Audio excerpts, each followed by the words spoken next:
大家好，我是燕子，每天更新一道菜。今天用鸭胗做好吃的。鸭胗处理干净后切成薄片，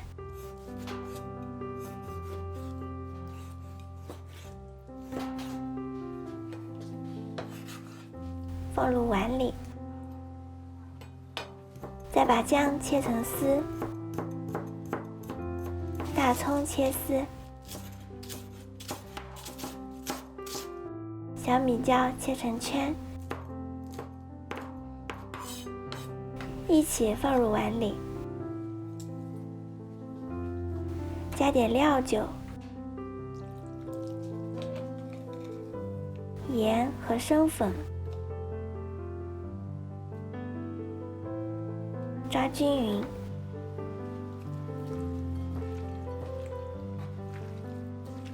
腌制10分钟，充分入味。腌制鸭胗的时间，把酸豆角切成小段，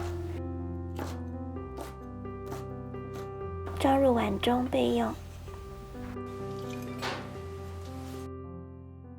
然后把锅烧热，倒入油，再把鸭胗倒进来翻炒。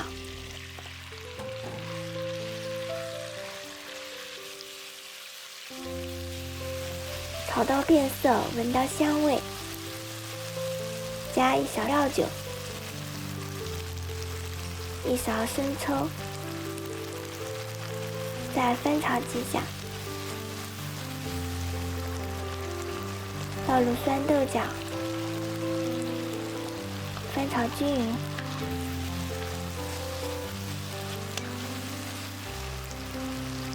再大火炒3分钟。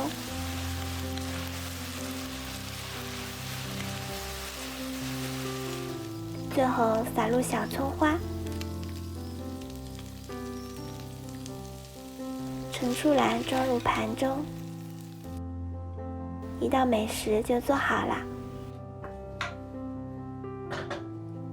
鸭胗吃起来有点脆脆的，搭配酸豆角，酸爽开胃，非常下饭。